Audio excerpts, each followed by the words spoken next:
Good morning all of you dear trainees. जैसा कि आप सब जानते हैं कि इस समय भारत ही नहीं वरन दुनिया के अधिकतर देश कोरोना जैसी महामारी से अत्यंत बुरी तरह से प्रभावित हैं। ऐसे में हम सबकी कोशिश यह है कि बिना घर से बाहर निकले ही आप सबका शिक्षण और प्रशिक्षण चलता रहे। इसीलिए सभी प्रवक्ता साथी विभिन्न माध्यमों से आप सबसे जुड़कर आपका शैक्षिक सपोर्ट करने की कोशिश कर रहे हैं। इसी क्रम में आज मैं आप सबके समक्ष अपने विषय सामाजिक अध्ययन के द्वितीय सेमेस्टर के प्रथम यूनिट भारत में प्रथम साम्राज्य की स्थापना विषय पर चर्चा करूंगा। भारत में जिस प्रथम साम्राज्य की स्थापना की गई उसे मौर्य साम्राज्य के नाम से जाना जाता है। मौर्य साम्राज्य के विषय में चर्चा से पूर्व हमें कुछ पूर्व की घटनाओं का भी अध्ययन करना होगा, तभी यह टॉपिक आप लोग ठीक से समझ सकेंगे। वैसे भारतवर्ष में प्रथम साम्राज्य की स्थापना जो टॉपिक है, इसके अंतर्गत आपको 3 महत्वपूर्ण साम्राज्यों के बारे में अध्ययन करना है। प्रथम मौर्य साम्राज्य, द्वितीय गुप्त साम्राज्य और तीसरा है वर्धन साम्राज्य।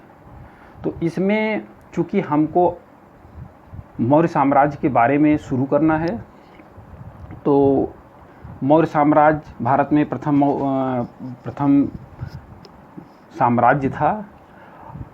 तो इसकी स्थापना कब हुई, कैसे हुई और यह कैसे प्रथम साम्राज्य बना, ये सब जानने के लिए यह आवश्यक है कि हम इतिहास में इसके पूर्व की कुछ घटनाओं का भी अध्ययन करें, तो यह बेहतर होगा। तो इसके लिए हमें 6ठी शताब्दी ईसा पूर्व की राजनीतिक स्थितियों के बारे में भी अध्ययन करना होगा। भारतवर्ष के राजनीतिक इतिहास का प्रारंभ 6ठी शताब्दी ईसा पूर्व से माना जाता है। राजनीतिक इतिहास का प्रारंभ 6ठी शताब्दी ईसा पूर्व से माना जाता है, क्योंकि इस काल में कुछ ऐसे परिवर्तन हुए जिससे इतिहास में एक नए युग की शुरुआत हुई। इस काल में पूर्वी उत्तर प्रदेश और पश्चिमी बिहार में लोहे के व्यापक प्रयोग से कृषि, व्यापार तथा वाणिज्य में पर्याप्त वृद्धि तो हुई ही, साथ ही लोहे के हथियारों के प्रयोग से शासक वर्ग की शक्ति में भी वृद्धि हुई, जिससे वैदिक कबीलाई जनजीवन जो था, वैदिक काल का जो जनजीवन था वो कबीलाई था। ऐसा जनजीवन था, कबीलाई जनजीवन था। लेकिन उत्तर वैदिक काल में जनपद नामक एक संस्था का उदय होता है, जो शासन की एक इकाई ही थी। और अब क्या हुआ, अब ये उत्तर वैदिक काल के जो जनपद थे वो महाजनपदों में बदल गए। और यही जो महाजनपद थे, ये जो महाजनपद हैं, उस समय तत्कालीन 6ठी शताब्दी ईसा पूर्व में बताया जाता है कि विभिन्न ऐतिहासिक स्रोतों से पता चलता है कि कुल जो है 16 महाजनपदों का उल्लेख मिलता है। अंगुत्तर निकाय तथा भगवती सूत्र दोनों ही ग्रंथों में महाजनपदों की कुल संख्या 16 बताई गई है। इन्हीं 16 महाजनपदों से साम्राज्य का उदय हुआ, जो भारत का पहला साम्राज्य था। तो हमें इस संदर्भ में थोड़ा सा देखना होगा कि ये 16 महाजनपद कौन थे, क्या कैसे थे। देखिए, इस संदर्भ में आपको बताना चाहूँगा कि जो 16 महाजनपद थे उसमें सबसे पहले आता है आपका काशी महाजनपद, और इसकी राजधानी थी वाराणसी। आधुनिक वाराणसी शहर जो है आप तो जानते ही होंगे, तो वही इसकी राजधानी थी। और दूसरा जो जनपद था वो था कोसल महाजनपद। दूसरा महाजनपद कोसल था। इसकी राजधानी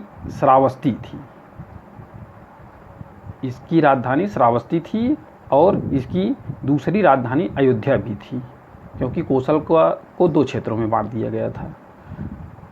और तीसरा महाजनपद आपका अंग था। अंग की राजधानी चंपा। अब कोसल में जैसा कि हमने आपको बताया कि कोसल महाजनपद जो था उसकी राजधानी श्रावस्ती और अयोध्या थी। तो श्रावस्ती और अयोध्या आप जान ही रहे हैं कि आधुनिक जो अयोध्या यानी कि फैजाबाद मंडल है, फैजाबाद मंडल और इधर जो है आपका देवीपाटन मंडल, ये वाला क्षेत्र जो है वो जो है कोसल महाजनपद के अंतर्गत आता था। और तीसरा जो मैं बताया अंग की राजधानी क्या थी बताया मैं चंपा। अंग की राजधानी चंपा है। तो अंग कहाँ का क्षेत्र पड़ता था, इसको भी हमको देखना पड़ेगा कि आधुनिक काल में अंग कहाँ पे पड़ता था। तो अंग जो है ये जो आज का आपका बिहार प्रांत है, बिहार, उसके जो ज़िले थे 2 ज़िले भागलपुर और मुंगेर। चंपा की जो चंपा क्षेत्र है ये आपका भागलपुर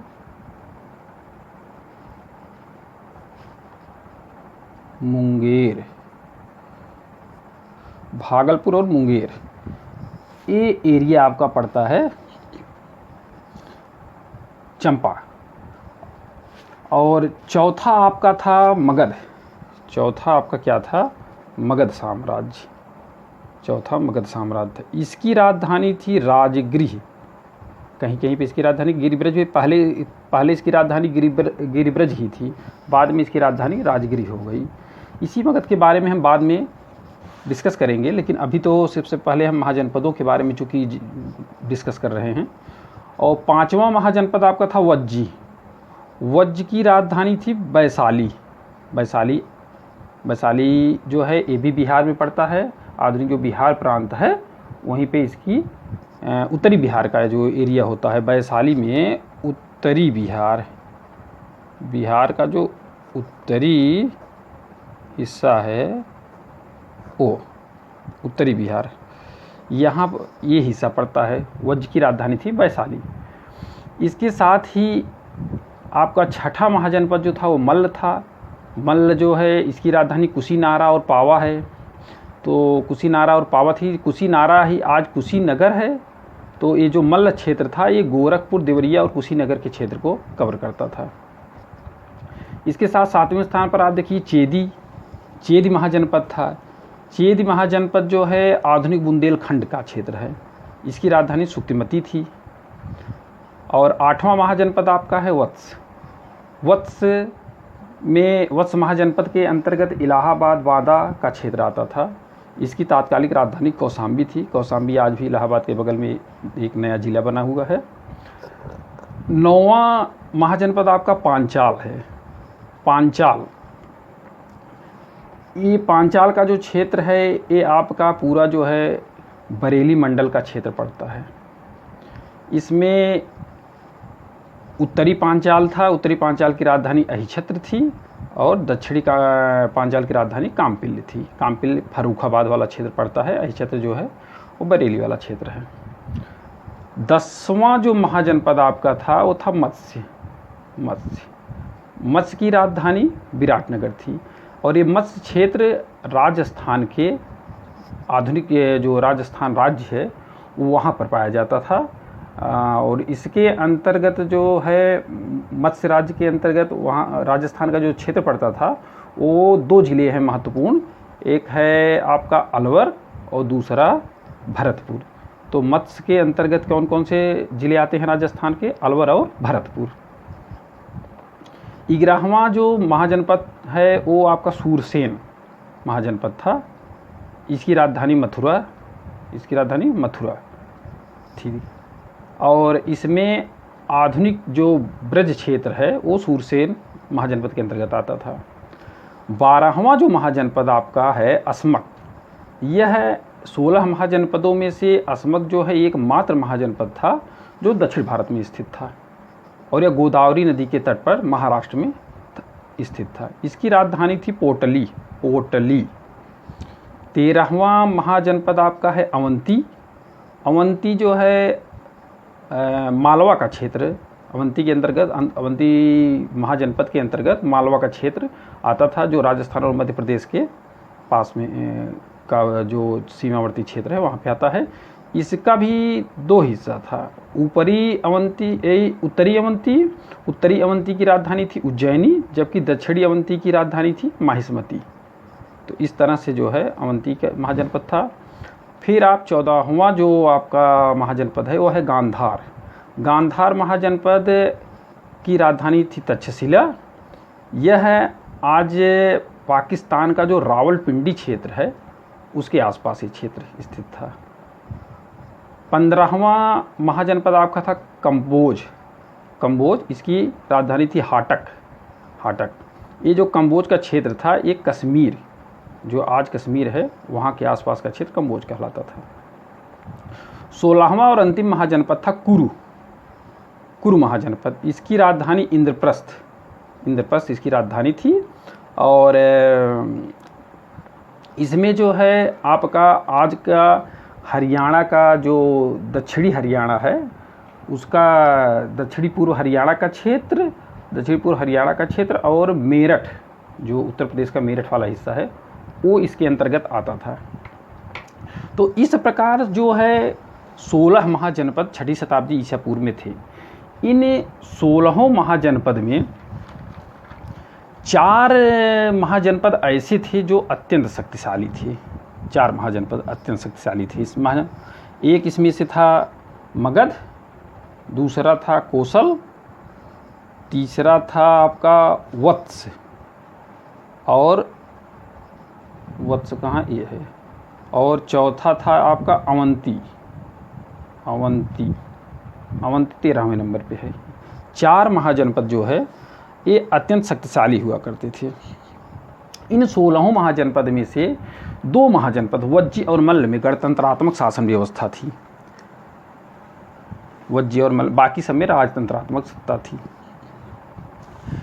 अब हमने 16 महाजनपदों का जिक्र इसलिए आपके समक्ष किया कि इन्हीं 16 महाजनपदों में से जो 4 महाजनपद बताए शक्तिशाली थे, इन्हीं के द्वारा आगे चलकर भारत के प्रथम साम्राज्य की स्थापना की गई। और इसमें हम देखेंगे कि किस तरह जो है ये भारत में एक बड़े साम्राज्य की स्थापना करते हैं। तो ये मैंने बताया 16 महाजनपदों में से 4 महाजनपद जो है अत्यंत शक्तिशाली थे। लेकिन इन 4 में से भी जो मगध जनपद था, चौथे नंबर पे मैं आपको बताया मगध महाजनपद, ये महाजनपद जो है अत्यधिक शक्तिशाली शक्ति के रूप में उभरा और यही आगे चलकर भारत के प्रथम साम्राज्य का सत्ता का केंद्र बिंदु बना। तो हम भारत के प्रथम साम्राज्य की स्थापना के लिए सबसे पहले मगध साम्राज्य के बारे में अध्ययन करेंगे। तो इसमें हम देखते हैं कि मगध साम्राज्य जो था आपका, इसकी मूल स्थिति दक्षिणी बिहार में, इसकी मूल स्थिति कहाँ पर थी? दक्षिणी बिहार में। दक्षिण बिहार में ये था, दक्षिण बिहार में मगध। और इसमें था क्या आपका आज का जो है पाटलिपुत्र,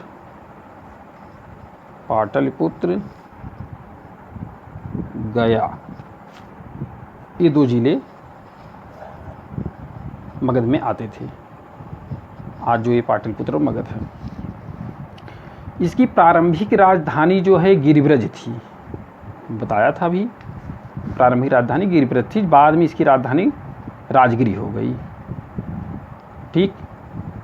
मगध ने तात्कालीन शक्तिशाली राज्य जो थे उसमें आपका कोसल, वत्स और अवंती को भी अपने राज्य में मिला लिया। कोसल, अवंती और वत्स को भी अपने राज्य में मिला लिया। यहीं से भारत के इतिहास का एक नया युग शुरू होता है। और इस तरह मगध जो है भारत के एक शक्ति के केंद्र के रूप में उभरता है। और यहाँ मगध में प्रथम राजवंश जो स्थापित हुआ वो जो है हर्यक वंश था। कौन सा था वंश था? हर्यक वंश था। भारत में एक मगध में जब मगध जो है सत्ता का केंद्र बनता है तो इसके बाद जो है यहाँ पर विभिन्न वंशों का जो है उदय होता है। इसमें सर्वप्रथम जो स्थान आता है वो आपका हो आता है हर्यक वंश। हर्यक वंश जो है मगध का पहला वंश था। और हर्यक वंश जो है आपका 544 BC ईसा पूर्व से 412 BC तक चला हर्यक वंश। इस वंश में हर्यक वंश में आप जानते हैं जैसा कि हर्यक वंश का संस्थापक था बिंबिसार।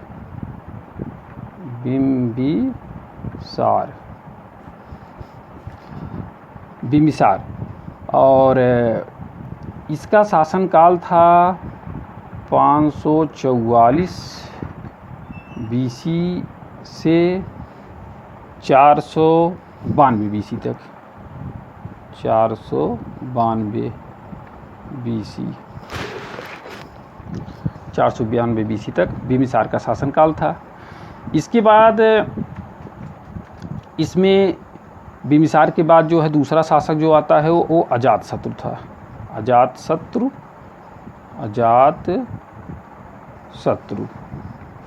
ये बिंबिसार का पुत्र था। और ये 492 BC में अपने पिता की हत्या करके सिंहासन पर आरूढ़ होता है। और इसके पुत्र उदयन, इसका जो पुत्र था वो तीसरा हर्यक वंश का तीसरा शासक था उदयन।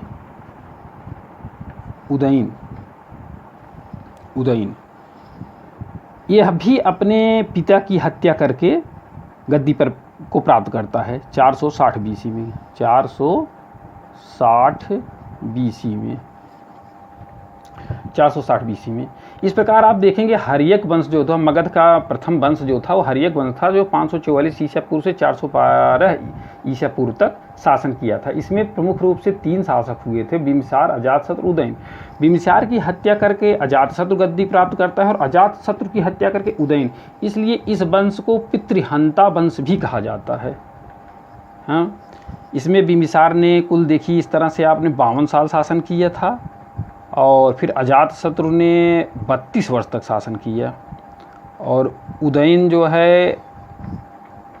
भी जो है 460 ईसा पूर्व से जो है 460 से आपका 412 BC तक, मतलब कुल 48 साल तक शासन करता है उदयन। तो उदयन करता है। इसके बाद इसमें आप देखेंगे कि मगध का जो दूसरा वंश था वो शिशुनाग वंश था। कौन सा वंश था? शिशुनाग वंश। शिशुनाग वंश का नाम उसके पहले शासक शिशुनाग के नाम पर पड़ा। शिशुनाग जो है यह जो है उदयन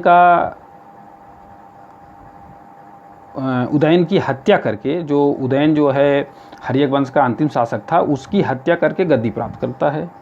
और यह अपने वंश का पहला शासक था, इसलिए इसके वंश का नाम जो है शिशुनाग वंश पड़ता है।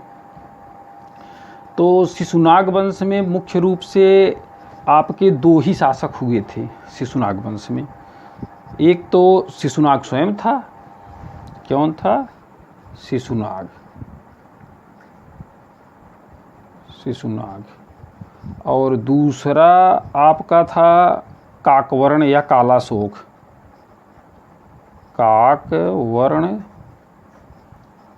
या कालाशोक, कालाशोक, काकवर्ण या कालाशोक, इसके दो नाम थे, मिलते हैं।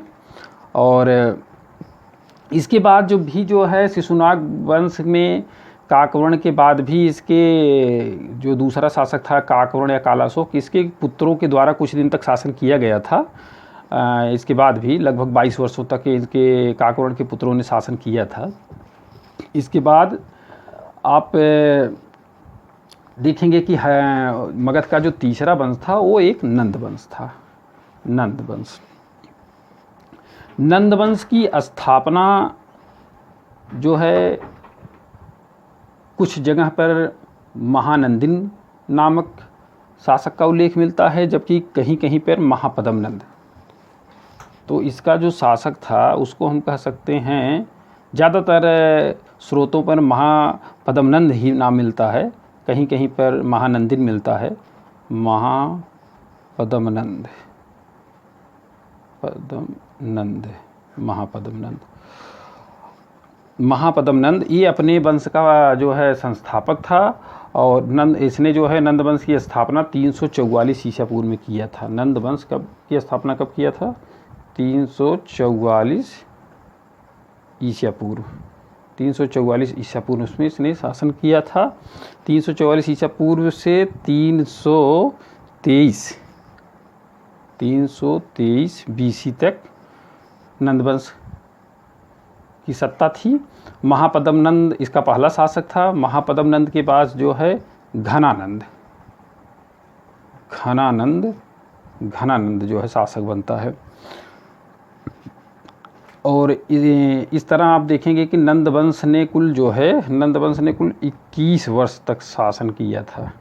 21 वर्ष तक इनका शासन था नंदवंश का। आप इस तरह देखेंगे कि अभी तक मगध में 3 प्रमुख वंश थे, हर्यक वंश, शिशुनाग वंश और नंद वंश। क्रमशः इन्होंने शासन किया।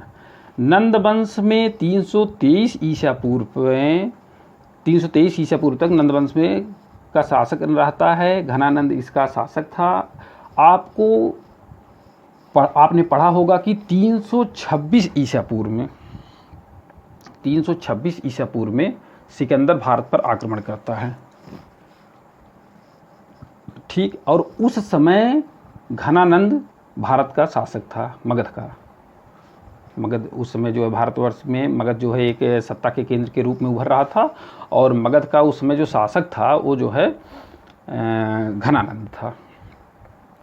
और घनानंद जो है मगध का शासक था। और यह एक घनानंद यही शासक था। यह अत्यंत जो है अत्याचारी शासक के रूप में इसका विवरण मिलता है। यह अत्यंत अत्याचारी शासक के रूप में जाना जाता था। और इसी के दरबार में आपको बताना चाहूँगा कि जो है तक्षशिला के महान आचार्य चाणक्य, इनका नाम चाणक्य, कौटिल्य, विष्णुगुप्त, तीनों ही नाम इनके मिलते हैं। ये घनानंद के दरबार में ही रहा करते थे।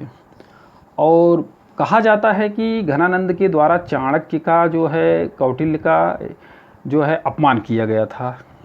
भरे दरबार में उसको अत्यंत अपमानित किया गया था। और इस घटना से चाणक्य जो है अत्यंत क्रुद्ध था। और फिर वह अपने शिष्य चंद्रगुप्त मौर्य की सहायता से नंदवंश का उन्मूलन करता है। और इसके पश्चात जो है भारत में एक नए वंश की शुरुआत होती है जिसको मौर्य वंश के नाम से जाना जाता है। यह भारत का प्रथम साम्राज्य था, बड़ा साम्राज्य था। एक तरह से अभी तक तो चल रहा था। जो नंद वंश के बाद जिस वंश की स्थापना हुई वो मौर्य वंश के नाम से जाना गया। और यह इस भारतवर्ष में प्रथम साम्राज्य की स्थापना की गई। तो ये सब इसलिए मैं पहले की घटनाओं का थोड़ा जिक्र किया कि आप इतिहास की पीछे की घटनाओं को एक क्रम से समझेंगे, कैसे कैसे क्या क्या हुआ। इसके बाद आप तब पहुँचेंगे जो भारत का पहला साम्राज्य बताया जाता है कि मौर्य साम्राज्य था, वो किन परिस्थितियों में और कैसे जो है निर्मित हुआ। तो इसमें जहाँ तक है, अब हम पहुँचे हैं अपने टॉपिक पर कि भारत का जो प्रथम साम्राज्य था, जो जिसको हम कहते हैं कि मौर्य वंश के बारे में हमको जो है जानकारी अध्ययन करना है। तो मौर्य वंश हमने जैसा कि आपको बताया कि 322-23 में जब सिकंदर वापस चला जाता है तो 322 ईस्वी में आपका मौर्य वंश की स्थापना होती है। और कहीं कहीं 322, कहीं कहीं 323 मिलता है, इससे कोई मतलब नहीं है। 322 ईसा पूर्व से लेकर 185 बीसी तक आप देखेंगे मौर्य वंश 322 ईसा पूर्व से 185 ईसा पूर्व तक चलता है मौर्य वंश। मौर्य वंश का संस्थापक मैंने बताया है कि चंद्रगुप्त मौर्य को माना जाता है। चंद्रगुप्त मौर्य जो है चाणक्य का शिष्य भी था और चाणक्य ने इसी की सहायता से जो है नंद वंश का उन्मूलन करके 322 ईसा पूर्व में मौर्य वंश की स्थापना की। तो और इस वंश का पहला शासक चंद्रगुप्त मौर्य था, जो 322 ईसा पूर्व से लेकर 298 ईसा पूर्व तक मगध की गद्दी पर शासन किया। तो इस तरह से हम देखते हैं कि जो भारत का पहला साम्राज्य था उसकी स्थापना चंद्रगुप्त मौर्य नामक शासक ने किया था। इसके अन्य शासकों में आप देखेंगे चंद्रगुप्त मौर्य का जो पुत्र होता है वो बिंदुसार 298 ईसा पूर्व से 273 ईसा पूर्व तक शासन करता है। इसके पश्चात अशोक को आप देखेंगे। अशोक का नाम आप सभी जानते होंगे कि इस वंश का सबसे प्रतापी और सबसे प्रसिद्ध शासक था और इसने बहुत सारे जो है सामाजिक और धार्मिक कार्य भी किए थे। इसका शासनकाल 273 ईसा पूर्व से लेकर 232 ईसा पूर्व तक रहता है। 232 ईसा पूर्व तक रहता है। इसके बाद अशोक और उसके अन्य उत्तराधिकारी जो थे, अन्य उत्तराधिकारी मौर्य वंश से, वो 232 ईसा पूर्व से लेकर 185 ईसा पूर्व तक शासन करते हैं। ठीक, 185 ईसा पूर्व में 185 बीसी में ही बिफोर क्राइस्ट 185 ईसा पूर्व में ही मौर्य साम्राज्य का अंत हो जाता है। जो मौर्य साम्राज्य का अंतिम शासक था उसका नाम बृहद्रथ बताया जाता है। बृहद्रथ की हत्या उसके ही एक सेनापति पुष्यमित्र शुंग द्वारा कर दी जाती है और पुष्यमित्र उसकी हत्या करके एक नए वंश की स्थापना करता है जिसको शुंग वंश के नाम से जाना जाता है। तो हमें चूँकि अभी मौर्य साम्राज्य के बारे में ही देखना है तो इसलिए हम अभी थोड़ा सा मौर्य साम्राज्य के शासकों और उसकी अन्य व्यवस्थाओं के बारे में ही अपना अध्ययन रखेंगे। तो इसमें हम देखते हैं सबसे सर्वप्रथम जो है देखते हैं कि चंद्रगुप्त मौर्य जो है भारत का मगध पर जो है पहला शासन स्थापित किया था। उसका श्रेय उसी को दिया जाता है कि चंद्रगुप्त मौर्य को ही, जिसने भारत में एक शक्तिशाली शासन की स्थापना किया। वो कौन सी परिस्थितियां थी, कैसे उसने इस सब कार्य को किया और उसके भारत को जिस भारत की हम बात करते हैं आज, उसको हमने बताया ही। आपने अभी तक देखा कि किस तरह से वो 16 महाजनपदों में 6वीं शताब्दी ईसा पूर्व में वो 16 महाजनपदों में बटा हुआ था और फिर 16 महाजनपद से 4 महाजनपद अत्यंत शक्तिशाली थे। उन 4 में से फिर क्या होता है कि मगध चारों में से सबसे शक्तिशाली महाजनपद के रूप में उभरता है और फिर वो महाजनपद अन्य महाजनपदों को अपने अंदर समाहित करके एक बड़े साम्राज्य के रूप में स्थापित होता है। और फिर उस महाजनपद पर हर्यक वंश, शिशुनाग वंश और नंद वंश, इन 3 वंशों का शासन चलता है। जिसके बाद नंद वंश को समाप्त करके चंद्रगुप्त मौर्य चाणक्य की सहायता से 322 ईसा पूर्व में मौर्य वंश की स्थापना करता है। तो अब हम भारत के पहले साम्राज्य मौर्य वंश के बारे में अपना अध्ययन करेंगे। तो सबसे पहले हम चर्चा करना चाहेंगे कि मौर्य वंश से संबंधी जो जानकारी है उसके विभिन्न स्रोत क्या हैं।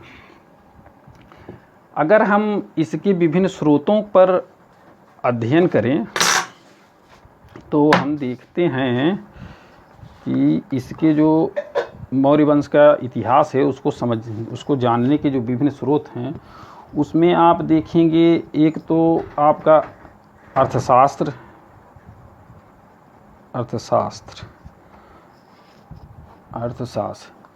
ये एक ऐसी किताब या ग्रंथ इसको कहिए, अर्थशास्त्र एक ऐसा ग्रंथ है जो मौर्य साम्राज्य के बारे में अत्यंत विस्तृत जानकारी प्रदान करता है। अर्थशास्त्र की रचना चंद्रगुप्त मौर्य के प्रधानमंत्री और मौर्य वंश को स्थापित करने में सहायता देने वाले उसके प्रधानमंत्री चाणक्य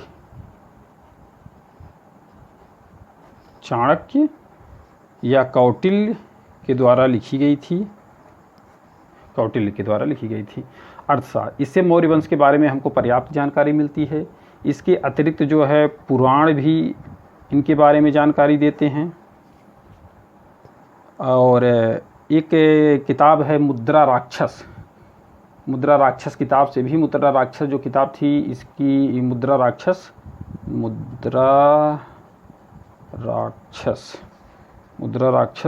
इसकी रचना जो है विशाख दत्त ने की थी। विशाख दत्त ने इसकी रचना की थी। तो मुद्रा राक्षस को विशाख दत्त ने लिखा था। इसमें भी मौर्य साम्राज्य के बारे में जानकारी मिलती है। इसके अतिरिक्त हम देखेंगे कि कथा सरित सागर एक किताब है, कथा सरित सागर, ये जो है सोमदेव ने इसकी रचना की थी, उससे भी मौर्य साम्राज्य के बारे में जानकारी मिलती है। पतंजलि के महाभाष्य में भी मौर्य साम्राज्य के बारे में जानकारी मिलती है। और जहाँ तक अगर देखा जाए विदेशी विवरण, तो इसमें सबसे महत्वपूर्ण है मेगस्थनीज की इंडिका। जो मेगस्थनीज जो है यूनानी राजदूत था, जिसको जो है चंद्रगुप्त मौर्य के समय में जो भारत में आया था, सिकंदर का उत्तराधिकारी था सेल्यूकस, उसने जो है मेगस्थनीज को चंद्रगुप्त मौर्य के दरबार में भेजा था, जो यहाँ पर आया था और काफ़ी दिनों तक भारत में रहा था। उसने भारत के इतिहास को अपनी पुस्तक, भारत के विषय में उसको जितनी जानकारी थी उसने अपनी पुस्तक इंडिका में उसका उल्लेख किया है। तो इस पुस्तक से भी मौर्यों के बारे में पर्याप्त जानकारी मिलती है। इसके अतिरिक्त अगर मौर्य साम्राज्य के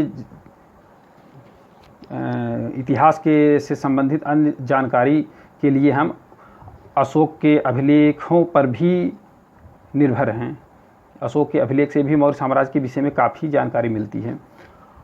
और इसमें इसके अतिरिक्त जो है जूनागढ़ का जो गिरनार अभिलेख है वो भी जो है शक शासक रुद्रदामन का था। शक शासक जो थे रुद्रदामन, उनका एक जूनागढ़ का अभिलेख है, उससे भी मौर्यों के बारे में पर्याप्त जानकारी मिलती है।